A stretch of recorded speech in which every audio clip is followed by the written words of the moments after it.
On this short series, we're covering the history of the Forgotten Realms. We're going through the very beginning of history when the world was encapsulated on an ice age to the current times in the world's timeline, which for now appears to be 1492 DR. On our last video, we started at around minus 35,000 DR, covering the rise of many civilizations from the Siroks to the Batrashi to the rise and fall of both giants and dragons. And today, we're going to start with the rise and dominion of the Elves, who precipitated the destruction of the Draconic civilization by utilizing their powerful and unrestrained access to magic. However, before we do that, just wanted to take some time here to ask that if you like the content, to please check out my PDF store where I have some really cool D&D supplements that I know will improve your game dramatically. It's mrrex.store.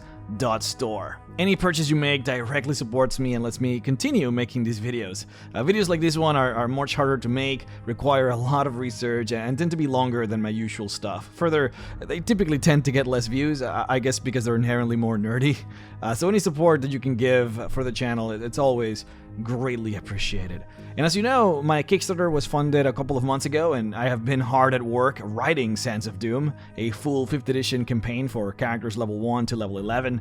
It's a fairly gritty adventure. It's something a bit more serious than what you tend to see from Wizards of the Coast. It's inspired by Red Hand of Doom, one of the greatest adventures ever made for Dungeons & Dragons.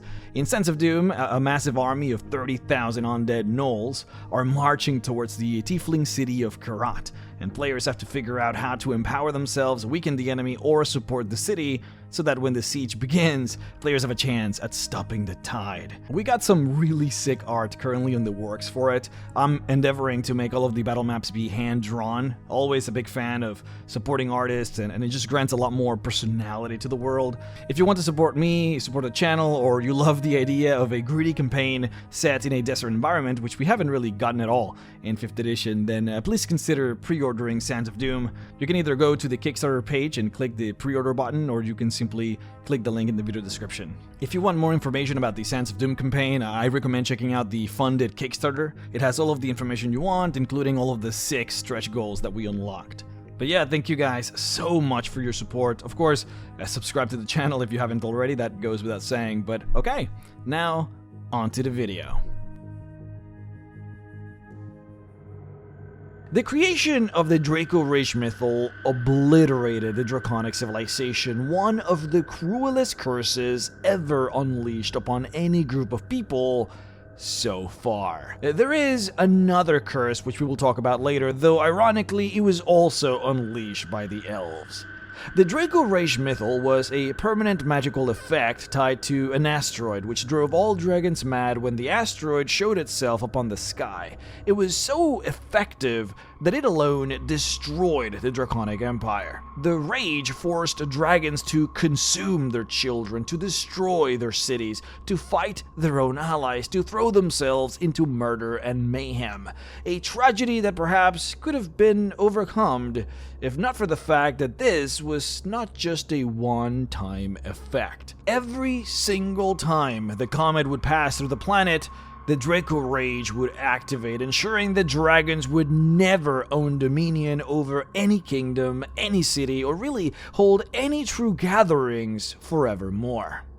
Dragons fought this, of course. A massive draconic attack was delivered onto the ritual site where the spell was originally cast, but thanks to the sacrifice of the Avariel, known as the Winged Elves, the dragons could not push through until it was too late. The spell took effect, but at a great cost. The Avariel, who would have normally been as populous as the rest of Elvenkind, were effectively driven to close to extinction, as every man, woman, and child fought for the protection of the Mythle. Then after that, one last-ditch effort was made by the Draconic Empire to dismantle this powerful magical curse, while they devised a spell that would send a ray of destruction directly towards the comet, in hopes of shattering the star itself.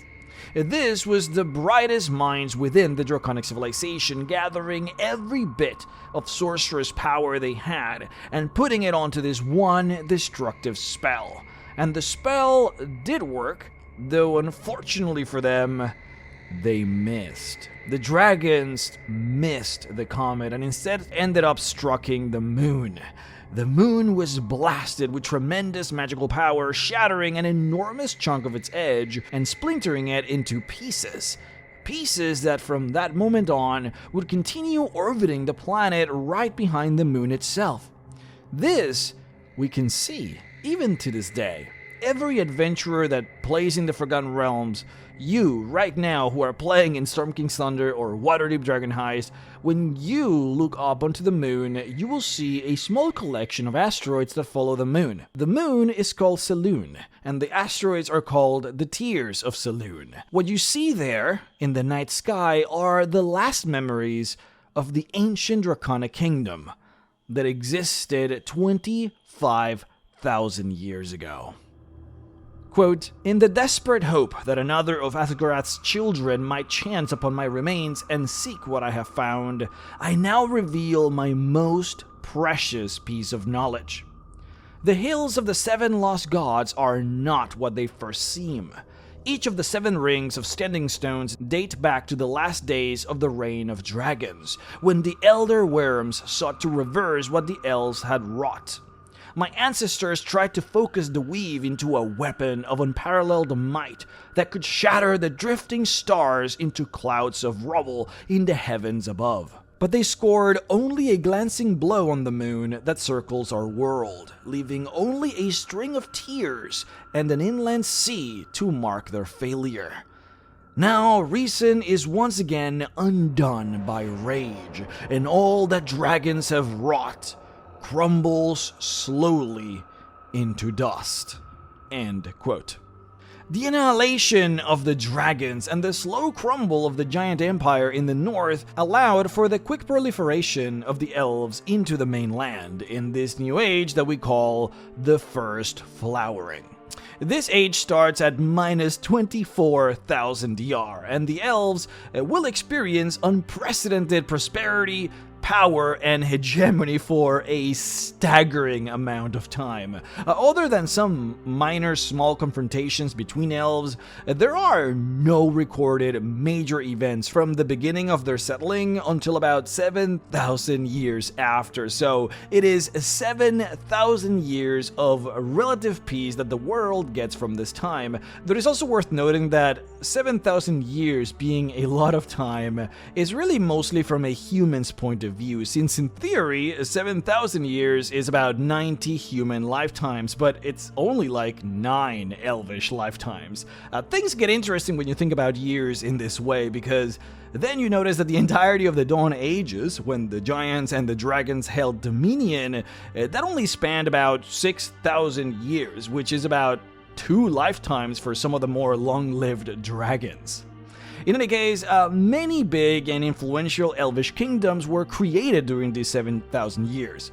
You have the Gold Elf Kingdom of Arivandar that was settled on what is nowadays the High Forest, a Moon Elf Kingdom of Ardeep around where the green fields are located now, a Dark Elf Kingdom called Ilithir scattered throughout what is nowadays the Shar and the Forest of Amtar. We have a Gold and Moon Elf Kingdom called Sjorpir, and I'm sorry about these pronunciations, these are very elvish looking names. But these guys were located in present-day Ankwood and Condlewood. We have the Kingdom of Ilifarm, who settled around present-day Ardeep and Cryptgarden Forest, alongside many parts of the Discern Valley. Then there's the Orishar Kingdom by nowadays Duskwood and parts of the Shar. There is Thiarnitar, which is what is Thornwood today. There is Ieler by Winterwood. We have Mieritar by what is now today the High Moor and Misty Forest. And then lastly, we have the Kingdom of Keltolmir, which is what is present-day Tethir, Amd, Erlasar, and Kalimshan. But then at about minus 17,600 DR, hundreds of high mages assembled into the heartland of Faerun at the Gathering Place. In here, they convoked the most powerful magic that has ever been made. It's called Ever Sakatine, also known as the Sundering, and it was a high magic spell designed to create the prophesized holy home of the elves. This is at a time when the hubris of the elves was at their peak. They literally, not figuratively, but literally wanted a piece of heaven on this world that they could live in. We know that the actual casting of the spell involved 13 high mages, 12 of which would funnel their energies into the spell, and then you would have one central mage who would direct it.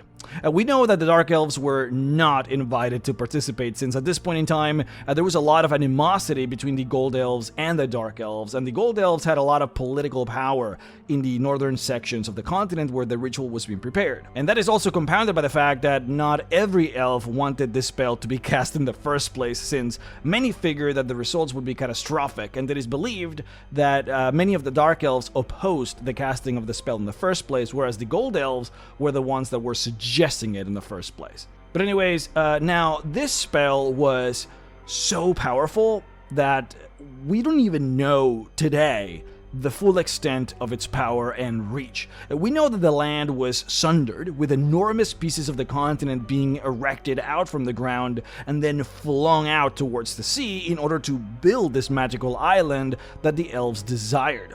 We know that a piece of Arvandor, the heaven of the elves, was taken and deposited alongside the island. And we know that the Sundering, which is the name for the elvish pantheon of gods, actually approved of this spell being cast. And in fact, the spell would have failed if it wasn't for the intervention of the elvish gods who helped finish the ritual to create this now holy island. What we don't know are the exact ramifications of the spell, because the spell was so powerful that its magic traveled backwards and forwards in time. Now, what do I mean by that? Well, the high magic spell made it so that the island always existed. It made it so that reality fixed itself in such a way so that the island was always there from the very beginning of this planet's creation. And so there's a belief that the Sundering spell went backwards in time and affected the Tearfall and perhaps other events that transpired in the past, but also went forwards, affecting what we now call the Second Sundering, which is an event that transpired in the 1480s, but we will cover that once we get there. All in all, the fabled island of Evermeet was created. It was blessed by the elvish gods and would become a haven for all of the elves for the rest of time, but it did come at a great cost. Thousands of elves' lives were lost, many settlements were destroyed, and many sections of the world were starved for magic in order to move that magic all the way over to the island. Remember my analogy about magic in the world of the Forgotten Realms being like a river that you can manipulate in different ways. Imagine taking enormous amounts of water from a section of a river and just dumping it somewhere else. The location where you're dumping it is now going to be blessed with inordinate amounts of magic, but then you're gonna leave other places on that river without the water, without the magic. This is actually believed to be what is causing a lot of places in the Forgotten Realms to grow these wild magic spots, or places where magic just simply does not function. But now, the hubris of the Sun Elves in particular would reach to even greater heights, as Gold Elves have historically always been elitist and arrogant. They've always seen themselves as superior even to the other elves. At least back then, this mentality was rampant during the height of the Arivandar kingdom of the Sun Elves. And with this hubris, they would start the chain of events that would lead into what eventually will become the downfall of the entire species. And they would do this through the annexation of the neighboring kingdom of Mythle. You see, Mythle was formed by groups of green elves and moon elves that were disillusioned with the way that the sun elves were running things in their kingdom of Arivandar. And as they left and formed this new kingdom, it started to flourish in such a degree that it was starting to outshine the sun elf kingdom where they originally came from. In fact, by about 4,000 years after the Sundering, Mythle had become the center of elven art and high magic in the entire continent.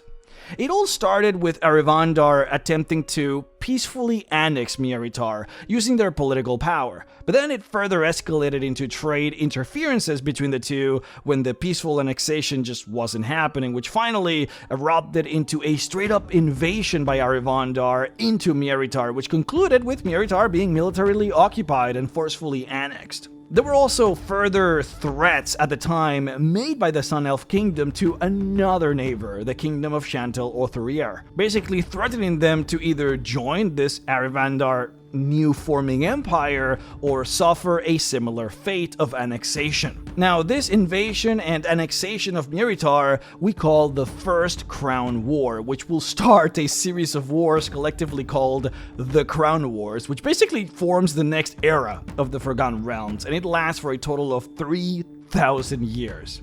So the Dark Elves at the time already very much not in favor of how the Sun Elves had been running things, basically declared war on the Sun Elves and their kingdom at this point. However, the kingdom of the Sun Elves was all the way in the north, and the kingdom of the Dark Elves was all the way in the south. And so it was supposed to be a battle strictly between two empires. Instead, it became the Second Crown War, which was the Dark Elves effectively just denouncing the Sun Elves and then attacking anyone who politically, economically, or militarily sided with the Sun Elves. Thankfully, we do have an official map for these wars, which is amazing, and this is the one right here. So here is the Illithir Empire, the kingdom of the Dark Elves, and what they did was they invaded and quickly conquered Orishar, who at the time was a major trade partner to the Sun Elves. Then the Illithir completely destroyed Siorpir using magical fire, which at the time would have been likely considered very much taboo because of the type of destruction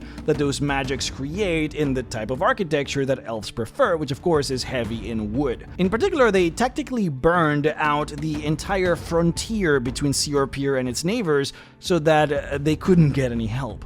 The elvish realms of Thiarnitar and Yeller banded together to declare war on the Illithir, claiming that they were fearing more the brutal tactics of the Dark Elves and their use of fire to create wanton destruction, more so than they feared the colonizing mentality of the Sun Elves on the north.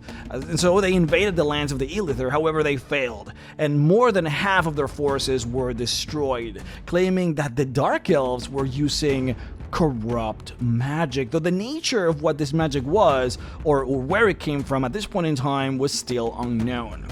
Then Illithir took over Elir, using the same tactics of spreading fire in order to separate armies and prevent reinforcements, destroying miles and miles of forests. It is actually, by the way, why nowadays when you look at a map of the Forgotten Realms, you actually see that there's a lot less forests, especially where these kingdoms were located. So much of that was just annihilated by the Dark Elves. Now, at this point in time, you have to understand too that Meritar, far in the north, wasn't fully conquered yet. There were bastions of resistance still, cities that were still not fully taken, and so for all intents and purposes, there was still a war in the north, which, seemingly was prompting the Dark Elves to be brutal in their approach, since presumably they wanted to reach the north and help Meritar as fast as they could. Again, Meritar was one of the kingdoms here at this time epoch that held a large amount of Dark Elves. And so it was sort of like an emblem, a symbol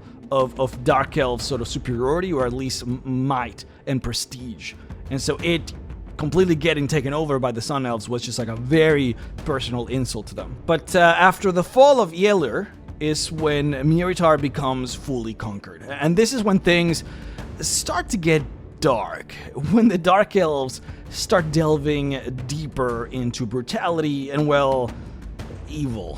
When the Dark Elves of the Illithir Empire conquer Thiarnitar, it does so using enslaved monsters and undead, some of which were dragons that had been mind-controlled and enslaved. And it does this in spite of the fact that the war in the north was already far over, and this conquering of Thiarnitar effectively ended the Second Crown War.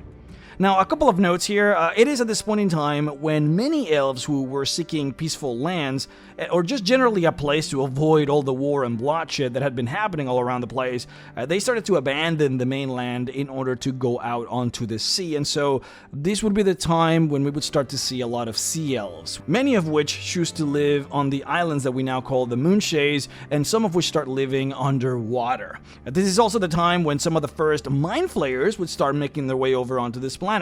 These mind flayers would come from a planet on the solar system called Glyth, which is the 6th planet from the sun. They travel to the planet Toril here and form a massive city called Orindol underground. But anyways, back to the elves. There's about 300 years or so of, I wouldn't call it peace, but rather reconstruction of forces, replanning, Cold War style preparations. This stalemate is then broken by the Sun Elves, who finally decide to invade Chantal-Othrier, using the same script as before. Basically, they try to peacefully annex using politics, but when that failed, they would then resort to threats and then eventually war. This is what begins then the Third Crown War, which lasts for another 300 years before Arivandar, the kingdom of the Sun Elves, conquers Chantal-Othrier. But then something weird happens. We call it the Dark Disaster. Meritar is engulfed in killing storms. Quote, regardless of which elf did what to whom, the killing storms, known by elves as the Dark Disaster, were summoned over Meritar 1,000 years after the first Vishan noble walked among its wooded glades as a conqueror. The Dark Disaster lasted for months, and when its cloying black and olive mists and ichor-choked rains finally dissipated, the One Sprout realm stood revealed as an open, poisoned and blasted plain instead of a forest. While many of the folk of Meritar fled far before the killing storm, many innocents died in its fell wake. 90 Dark Elf wizards and a trio of high mages of Meritar chose to face it and fight. Though what became of them is lost, for they headed to the heart of the storm a month after its origin, seeking the place of power where they could cast a counterspell against the storm. Like all else within the storm's envelope, there was naught left behind to find but ash and ichor. End quote. It was clear to all elf that the Killing Storm was a high magic spell, but whoever had casted it, and for what purpose, is still unknown to this day. There are two possible culprits, or at least I would say, out of all of the theories, two stand out the most. The most popular theory is that the Sun Elves did it, whether it was because they were losing control of the kingdom, or perhaps they were testing a spell that they wanted to use against the Dark Elves and then backfired, or was maybe stronger than anticipated, is unknown. The other culprit could be resistance fighters within the kingdom who were attempting a spell that they could use against their oppressors, but again, backfired and then consumed them all. Regardless of who did it, it only took 3 months for the storms to destroy the entire kingdom, and what was left is what we now today recognize as the High Moor. This entire section here was forest, and one of the most powerful kingdoms of high magic and art that have ever existed in this world, and now this swamp is what was left. Meritar was, of course, a kingdom of dark and green elves, and of course, the reason why the Dark Elves had gone to war with the Sun Elves in the first place was because of this. And so, as of its destruction and the growing sentiment that the Sun Elves had done the high spell that had caused it, we see now the beginning of the Fourth Crown War. Finally, an actual confrontation between these two major powers. Now, the lore describes the Dark Elves at this point in time as seething from the destruction of Meritar, and at this point, at minus 10,450 DR, we got to see for the first time the truth of the corrupt magic that the Dark Elves had been using. It had seemed that the Dark Elves were convoking the power of mythical elvish deities that were forbidden. The peculiarities of the elvish deific pantheon land beyond the scope of this video, but know that one of the most powerful goddesses in the elvish pantheon betrayed Corellon Larithian, the patriarch of the pantheon. She, who at the time was his wife, attempted to kill him to usurp his position. Now, that didn't work, and she was banished alongside a few other gods who sided with her.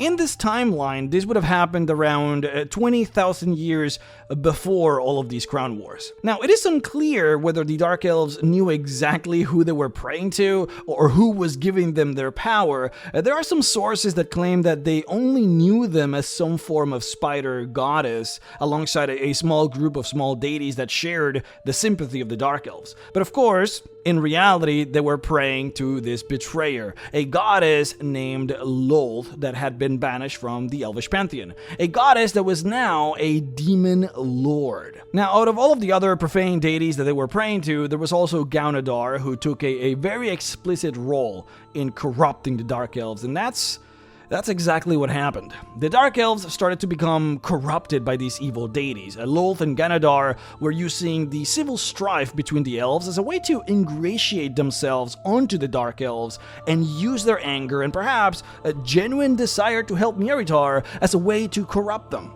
And so during this Fourth Crown War is when you started to see demons being summoned by the Illithir. It's also likely that from the perspective of the Dark Elves, they had seen what the Gold Elves had potentially wrought upon Meritar with those killing storms, and they were afraid that the same thing would happen to them, which would further force their hand into committing grievous taboos in order to get the power that they needed to end the war in their favor. All in all, the war would last for another 450 years, and it would be an extremely bloody affair, as some of the lore suggests that the Dark Elves were actually winning, but it's a bit unclear, and we do know that most of Chantal Authrier was almost completely burned to the ground by the enslaved dragons and demons that the Dark Elves had been using. And so at this point, after basically hundreds of years of conflict, the general sentiment between all of the different elves started to shift. Between who was good and who was evil. The atrocities of the Gold Elves and the fact that they had started this entire conflict in the first place was quickly being forgotten. And in its stead, everyone started to point their fingers at the Dark Elves who were using demons and fire and undead and of course now slaves, which was not an Elvish thing at all to do. And what resulted was a miraculous collection of priests and high mages and most likely hundreds of thousands of citizens to gather in some of the more neutral kingdoms in order to pray to the Elvish gods for salvation. And the gods responded. Brutally responded. By channeling his power through his clerics, Corlan Larethian used an extremely powerful high magic spell that cursed every single Dark Elf. The corrupted ones who were summoning demons and burning the forests, the soldiers that fought on the front lines, the priests that were healing the wounded, the druids that were taking care of the woods, the children that played in the parks, the very same clerics that had prayed for salvation originally, and even the unborn that still hadn't had a chance to life. Every single Dark Elf, innocent or guilty, was cursed by Corlan Larethian. This immediately ended the Fourth Crown War and caused what we now call the descent of the Drow. The curse had both physical marks but also metaphysical ones. What do I mean? Well, physically, the Dark Elves were cursed with an aversion to the sun, which forced them to abandon their lives and kingdoms and instead seek salvation within the dark confines of the Underdark, a collection of labyrinthine cave systems that existed under the ground. But further, the curse also became something of a deific decree, effectively severing the Dark Elves from the rest of their brethren, in a deep philosophical way, like their souls were no longer united as brothers. Now, they were something entirely different. For example, elves do not need to sleep, instead they meditate, and when an elf meditates, especially when they're young, so before they reach 100 years of age, they see glimpses of the elvish heaven, Arvandor. But further, meditating brings peace and tranquility. It brings calmness to the mind of an elf. This in some ways was a gift by Corlan to his children, but a gift that was taken from the Dark Elves. From this moment on, when Dark Elves' trance is just silence and darkness. Further, the name Drow was given to them, meaning traitor in Elvish, which inevitably over time shortened to simply Drow, which is what they're now called today. After the cursing and subsequent banishment of the now Drow from the surface, the Elvish gods then summoned a great meeting of all of the Elvish leaders from all across the continent to form peace amongst the elves. In these conversations, it was then decreed that the ones guilty for starting this conflict were indeed the Sun Elves from the kingdom of Arivandar, and so, with one last divine command, many of the neutral smaller kingdoms of the elves banded together to form one last fifth crown war to bring the Sun Elves, who had perpetrated all of these crimes, to justice. The war, alongside many revolts from the Sun Elf kingdoms, led to the swift and decisive fall of Arivandar. And this puts us at minus 9,000 DR, or about 10,500 years before the present time.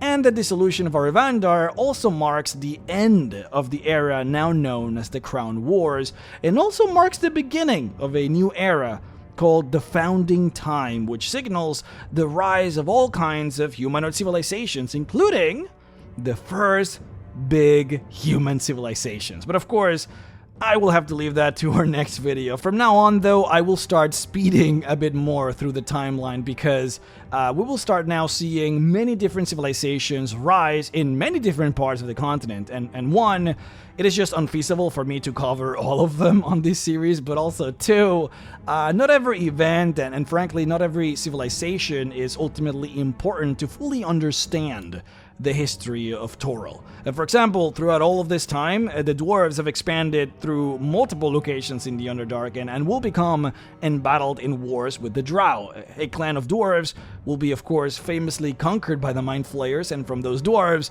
the Duergar will form. Further, there are many battles between the Sea Elves and the Sahagin currently happening under the sea, but those battles, those events, are not really world-changing events, and I only have so much time. So from now on, know that we are done with what one might call the mythical ages of the planet, and we are getting closer to the present day. Very exciting. Thank you guys so much for watching. A reminder, if you want to support the channel, please do check out my online PDF store, mrrex.store, where you can find all of the PDFs that I have made. What they don't tell you about magic items lets you know exactly what you can spend your gold on when you enter a city or town. You never again have to wonder how much does a +1 sword cost, or how much is a potion of flying, or how much does it cost to buy a sending stone. These things should have been either in the player's handbook or readily accessible for people, but they're not. So I made this to make your life a lot easier. I put prices on most of the magic items in the game and put everything in one single PDF so that you no longer have to go into the DMG to find things like poisons that you can purchase. It's all in there. Plus, I added a ton of new stuff, so definitely check it out. Monster classes, of course, is if you want to play an ogre or a lycanthrope or a treant. I got 9 different monsters that you can pick that function as both your race and class, so you can finally play as a dragon and put levels into dragon. They're actually my favorite product, and very soon I'll be releasing Monster Classes 4 with the Mind Flayers, Beholders, and UNT, so very excited about that. Stay tuned. But now, before I go, I will leave you with the trailer for my Sands of Doom campaign. If you like it, again, please do check out that pre-order store in the link below. Oh, great Sultana, listen to my counsel. Do not send your men into that ruin. The Anubian treasures have awakened. Their portents of doom whisper their coming. You think yourself the ruler of Al-Kirat, but these lands have always been theirs. Their monuments a testament to their might. You will bear the plagues for your sacrilege. The dead will roam the desert and paint the sands crimson. Dust will storm, rivers will flood. Blood will rain from the very stars. Disease and pestilence will cover your grass fields, and soon enough, even the sun will abandon you.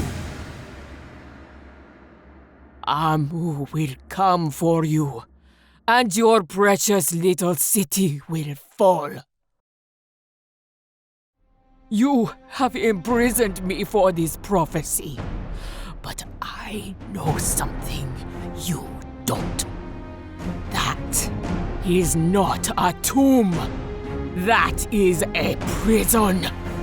And you will set him free!